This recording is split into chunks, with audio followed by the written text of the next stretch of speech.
All right, good morning. This is the time and place for the planning hearing officer hearing for December 1st, 2021. My name is Roger Kiesel, and I will be conducting the hearing as planning hearing officer. We have one case on the agenda today, and relevant exhibits will be provided on the screen during staff presentation. The one item that we have this morning is a parking reduction permit. Applications for a parking reduction permit shall meet the procedures and criteria set forth in subsection A of section 30.32.070 and table 30.32-B. The findings for a parking reduction permit are as follows. The first one is the parking need for the land use is not as great as for similar land uses, or the parking requirement for the land use established in the zoning code is greater than what would be needed by the land use. The second finding is the intent of the parking regulations and compliance with all other applicable provisions of this chapter is met. And then finally, sufficient parking would be provided to serve the use intended and potential future uses of the subject parcel. So if these findings, if the evidence presented in the application and at the hearing meets the criteria I just mentioned, then the planning hearing officer can either approve or impose conditions for approval on the case in question. If the findings of fact are not evident, then the request will be denied.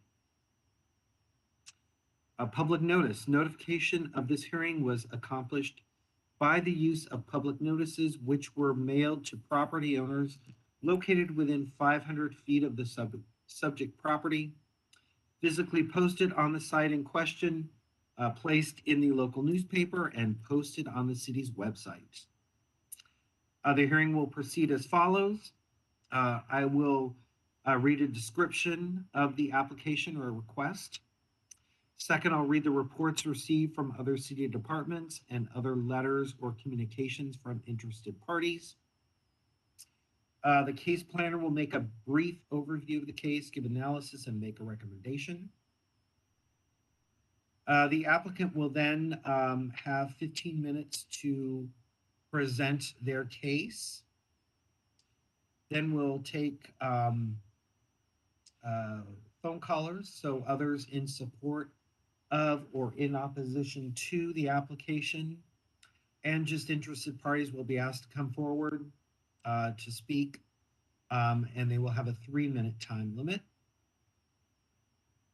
Finally, the applicant will be given the opportunity to make closing arguments, closing comments, if desired, in response to the testimony given by the preceding speakers, with a 5-minute time limit. The hearing will then be closed and case taken under submission.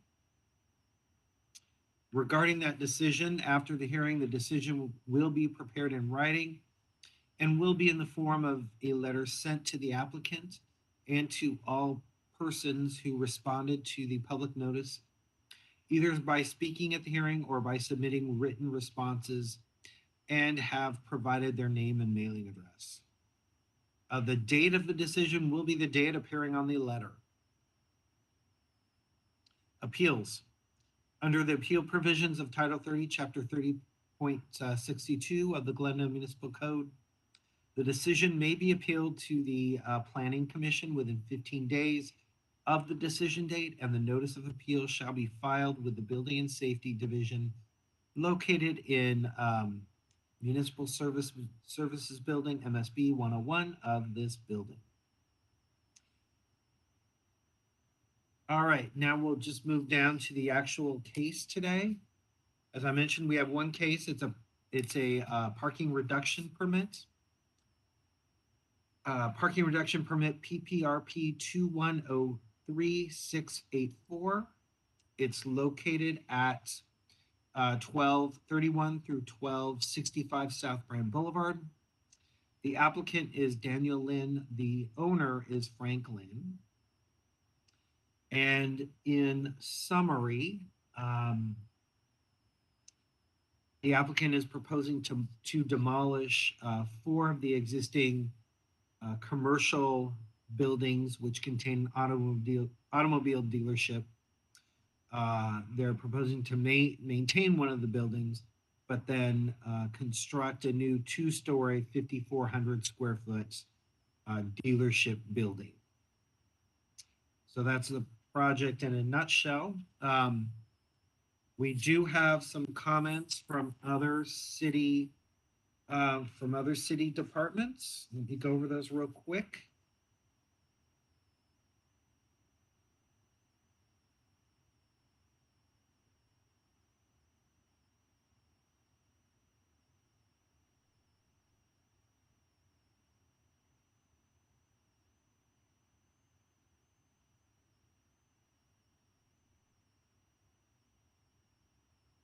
Okay, most of Public Works comments are pretty standard, although they do want the existing alley improved to their standards.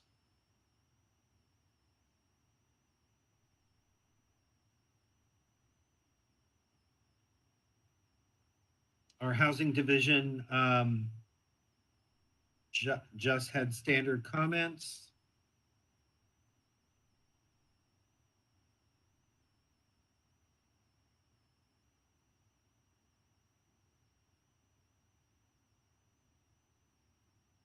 Urban Forestry would like some additional trees planted in the public right-of-way, both along Magnolia and Cypress.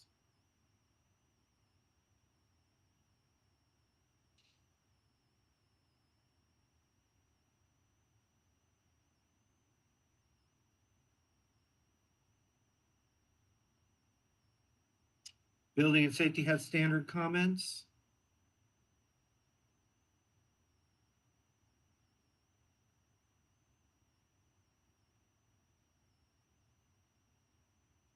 Traffic and Transportation would like some red curbing installed adjacent to the site.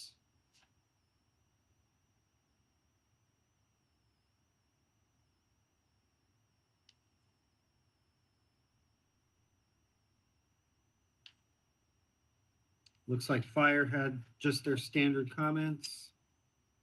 And same with Engineering. And Neighborhood Services Division had no comments. So that concludes the comments from other city departments.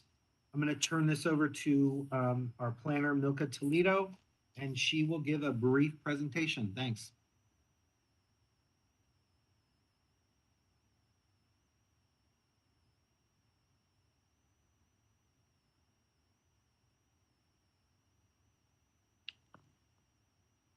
Okay, so good morning. Mr. Kiesel, as you indicated, the project is located at 1231 through 1265 South Brand Boulevard. It's the Honda dealership. They're proposing a parking reduction permit associated with their expansion of the existing facility.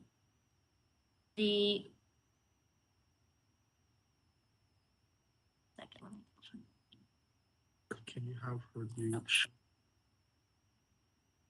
So so can everyone see my screen in the appropriate format? Yes. Yeah. Okay, good. Yes. So the project proposal entails demolishing the existing 1-story commercial building, automobile dealership with a combined total of 14,118 square feet.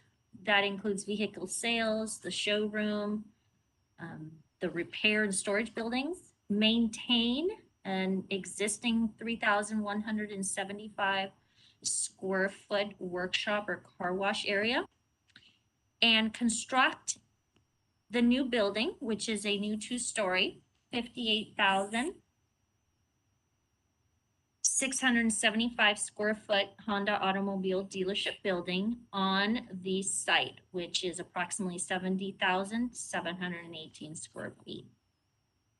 The new two-story building will be 54,000 square feet total. That's 27,000 square feet on the first floor, 27,000 square feet on the second floor.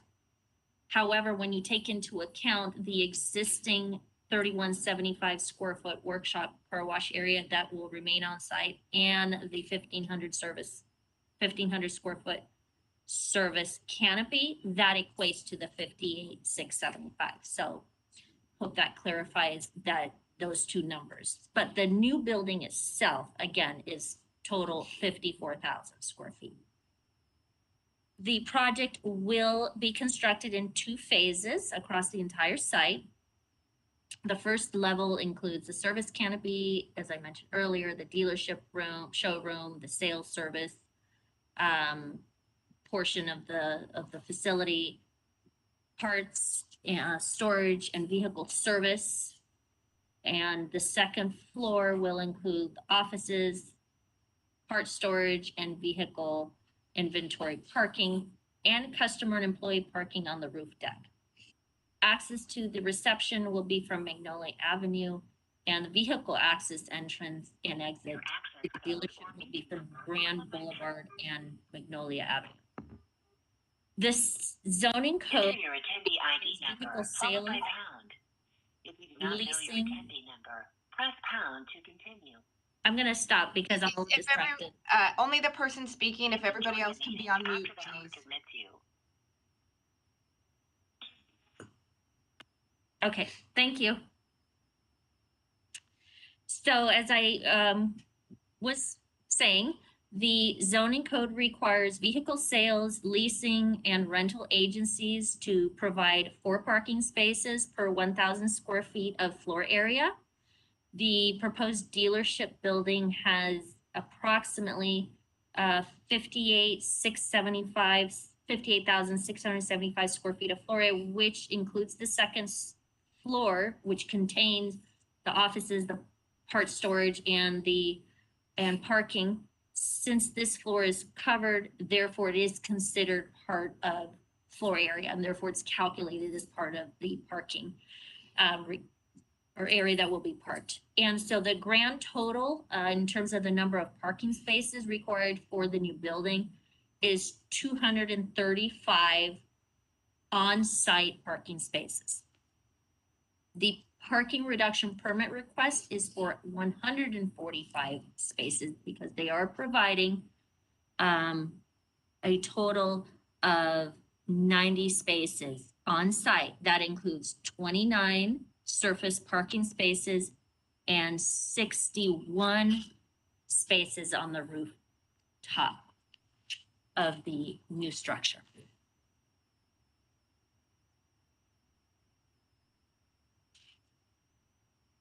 The planning division conducted an initial study and prepared a proposed mitigated negative declaration for the project. The negative declaration comment period was from November 1st of this year to November 22nd. No comments were received during the public review comment period. There are city departmental comments included, which Mr. Kiesel, you went over, and those are also included as an exhibit and also outlined in the staff report.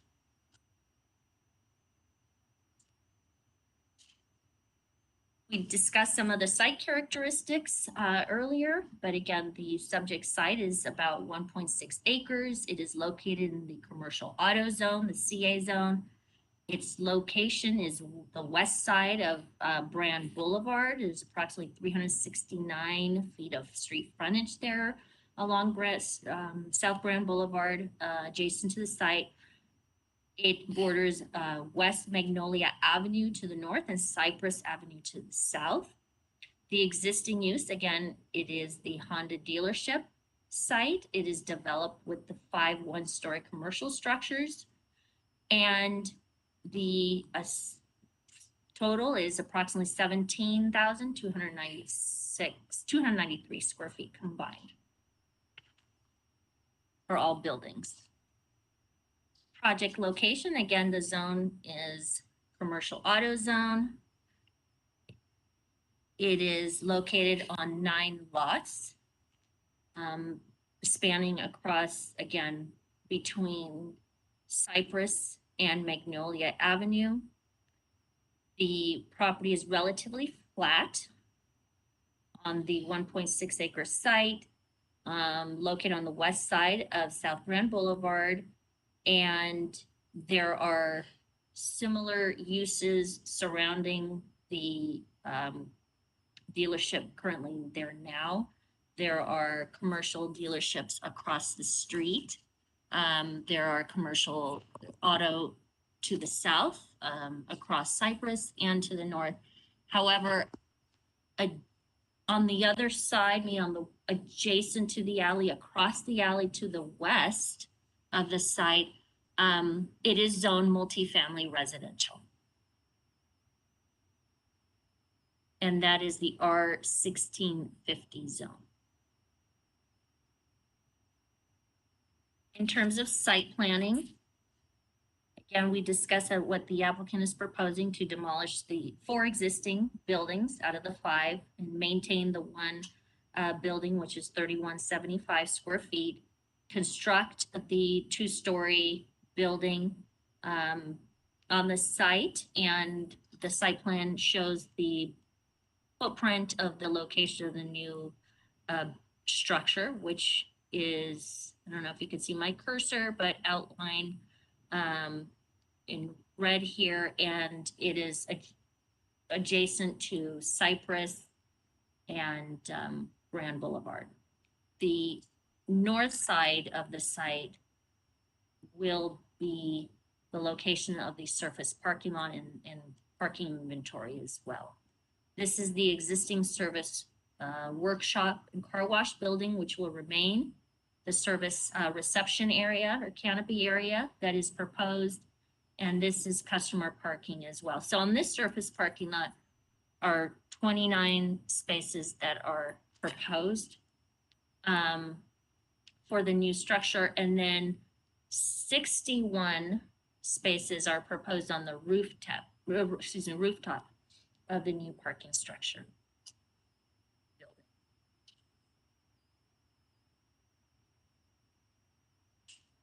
Another view of the first and second floor plan, each being 27,000 square feet. The first floor, as you can see, has the service bays and the showroom and offices, and then the second level includes also the parts and storage, some offices, employee rooms, and also vehicle inventory. There's some views of the new building as viewed from Grand Boulevard at the southwest corner, as well as the south side along Cypress and fronting Grand Boulevard. The north view and adjacent to the alley view.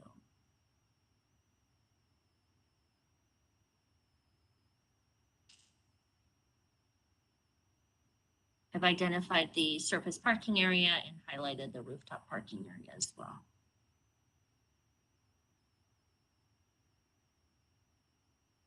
So in terms of the findings, as you noted, the applicant's case is based on findings for subsection D that you had also outlined in your presentation. So in terms of staff's recommendation, We are recommending approval of the parking reduction permit request. And the intent of the parking regulations in general is to provide suitable off-street parking facilities and to protect the public safety by lessening traffic congestion on public streets.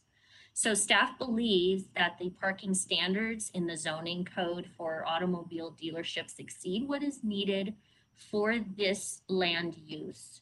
The intent of the parking reduction, in this case of the parking regulations, are met and sufficient parking is provided for the new dealership, as well as potential other future uses.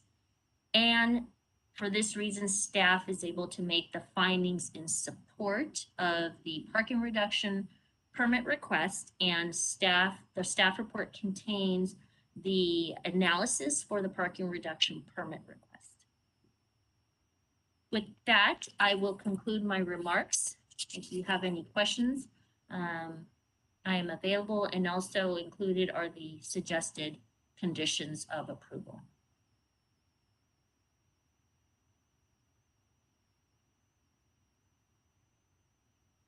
Great, thanks, Ms. Toledo.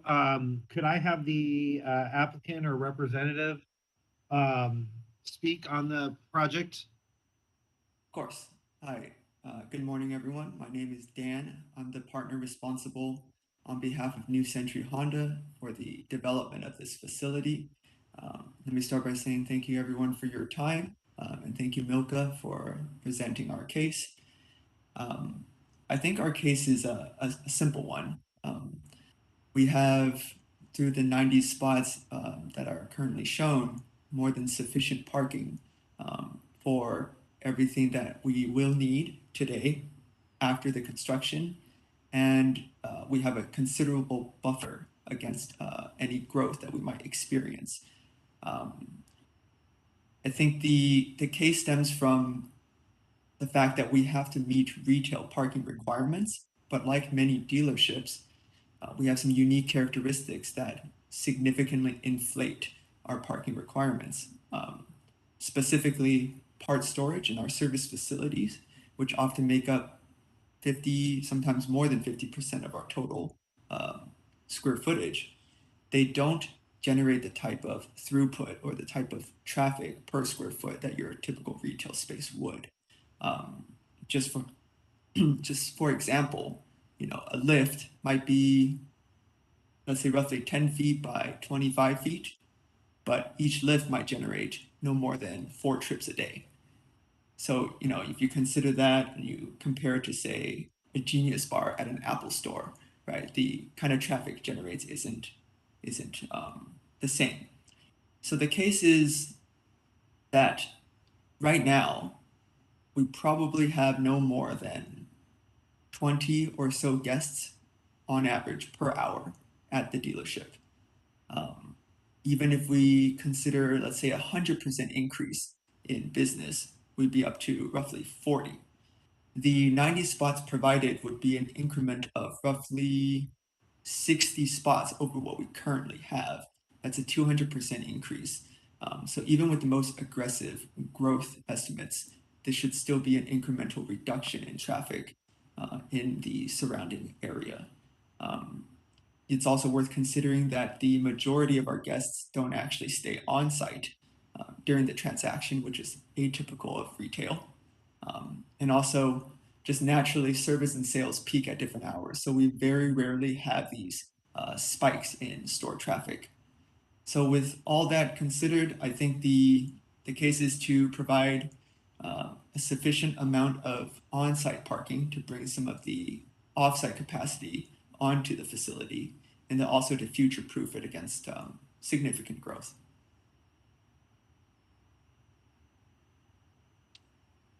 Great, thank you. Do we have any phone calls? Mr. Kiesel, we have no callers at this time. Okay. Well, I guess I should open the public hearing. And then I will close the public hearing. Sorry about that. I've got a couple questions. Sure. Ms. Toledo, is there a way that you can put up the floor plan of the dealership? Thanks. And Mr. Lin, could you just walk me through the floor plan again? Sure. Is there anything in specific you want me to address? No, not specifically. Although I did have, I are there two car washes on the site or just one? No, I think in the future we may designate and put in fixtures for a more efficient car wash, but initially, no, there's no, I don't think there's a designated wash stall. Ms. Toledo, can you go to the second floor?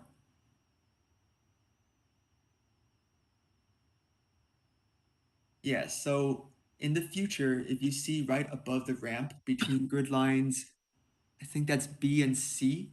There's that Okay. there could be potentially, if we reach the volume where we would require like a more efficient car wash, could potentially be there. But right now there is Okay. no designated car wash in this building. There is a Okay. wash stall in the existing building that we will not be demolishing. And you can see that on the site plan.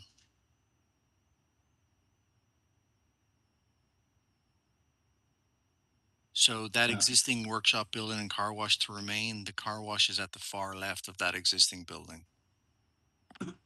Okay. And that's a car wash just for you all, right? I couldn't just drive down Brand, decide, oh, I want to wash my car today and use your car wash. That's right. It's Okay. internal use only. Okay. Can you go back to the floor plan? Okay, so it looks like the purple, because it's hard for me to read the words are very small. So the purple, it looks like the actual showroom, Correct? That's correct. and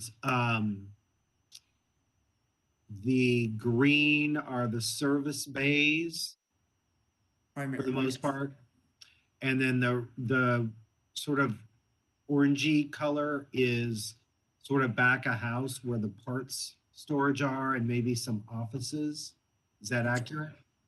That's correct. Okay. And then second floor? And the second floor, well,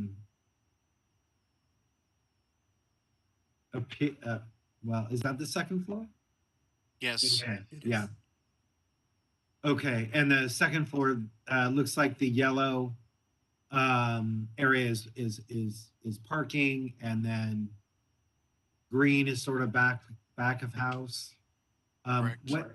What's the purple area on the second floor?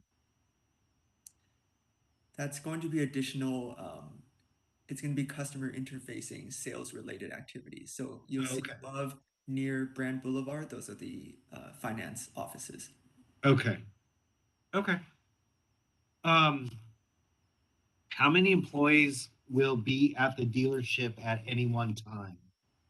So that includes service people, Mhm. sales people, managers, finance people. What can you give me an estimate in terms of your peak number of employees?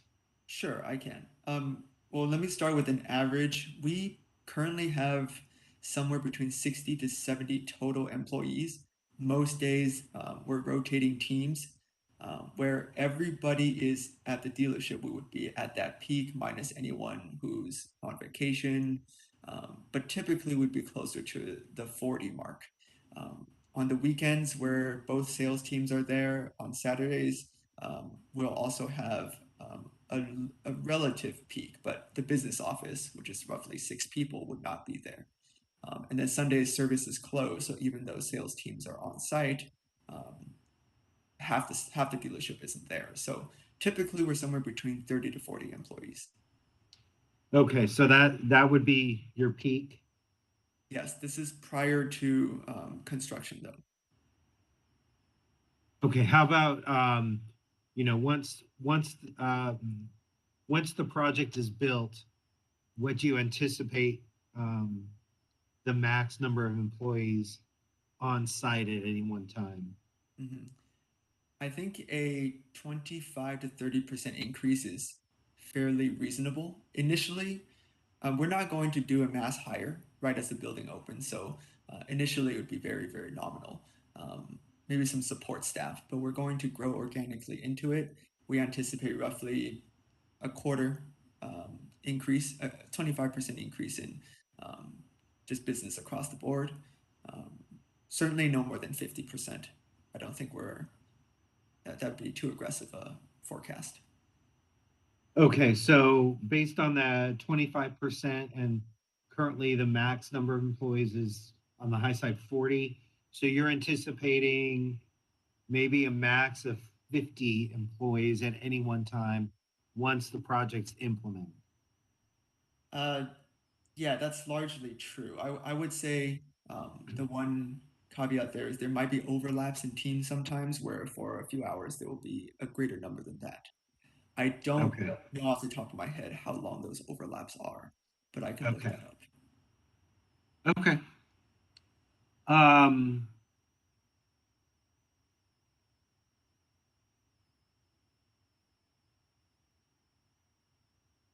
you mentioned in your presentation that service and sales uh, have different peaks. What are those peaks?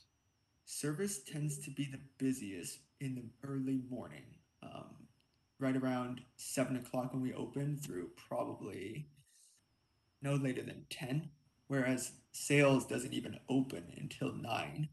Um, and a lot of times we'll have a rush at the end of the day, whereas service will be closed by 6. So there's not much overlap. Okay, and what time does the dealership close?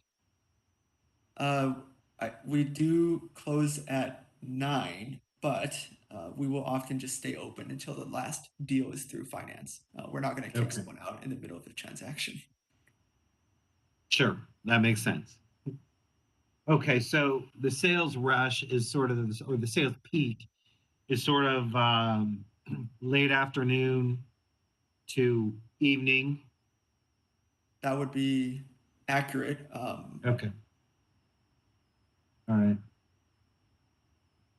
And you mentioned that you have about 20 guests per hour peak I would say average is average. about 20. Yeah.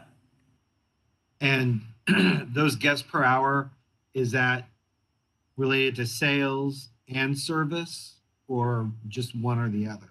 So by average, it would be about an even split 10-10, but you could expect a greater percentage of service guests earlier and a greater percentage of sales guests later in the day. Okay, okay. When I was looking or when I was reading the staff report, there was a mention of something called a sales bullpen. What is that? Mhm. So the way we're envisioning retail in the future is kind of the same way you would experience your experience in say like a Verizon store, AT&T store. They don't have designated stations. They just have consultation desks. They're usually fairly casual looking, and you go there, you interact with a salesperson via a tablet. So the bullpen is kind of the back office where they can keep some of their work clutter or they can keep some of their personal belongings. It's where they largely do their work when they're not interacting with a guest, which is sometimes the majority of the day, particularly during the weekdays. And so the bullpen there is just their work stalls where people can conduct their work when Okay. they're not with a guest. So kind of like their private office versus, if I were to come in and want to buy a car, I would interact with the salespeople in sort of the more public and their sort of roving desks, That's right. where They would hot and desk not in in their those. private offices. That's right. It's those Okay. circular desks you see next to the display vehicles. Okay. Okay. Got it. Um, The staff report mentions 2 phases of the project. What's the first phase and what's the second? So there's going to be a staggered demolition of the site, then the construction, and then followed by more demolition. Um, I believe that is what they're referring to, but if I'm incorrect, someone can chime in and correct me. There's going to be, we'll just call it generally site prep. Some of the buildings are going to go down so that we can have more space during construction. There's going to be some fixtures like signage, repaving of that northeast lot to prepare the site for usage when we are under construction. The second phase would then be the actual construction of the new facility. And then eventually we're going to demolish the remainder of the existing buildings with the exception of that one service canopy, and then that should mark the end of construction. Okay. So it sounds like the actual building is phase 2. You could call it that, yes. Okay. Mr. Kiesel, if Mr. Lin could elaborate, originally in our earlier conversations, there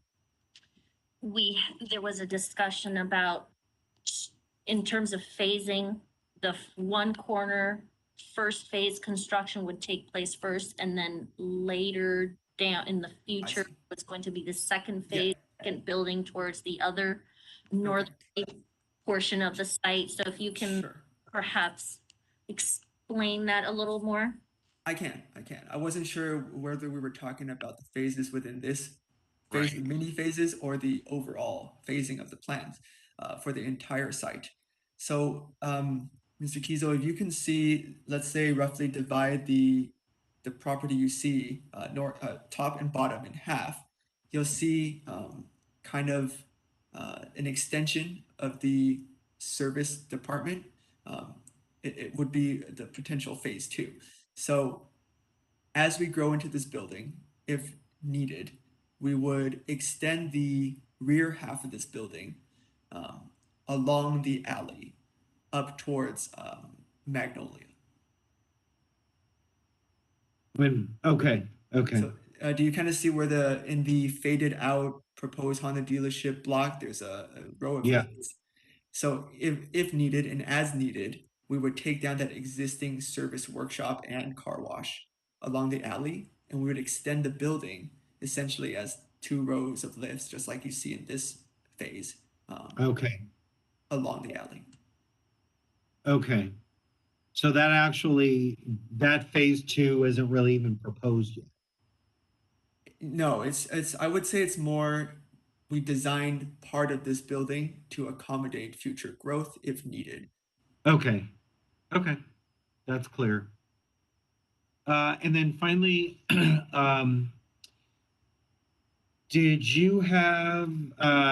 were you able to read the conditions of approval and the mitigation measures in the mitigated negative declaration?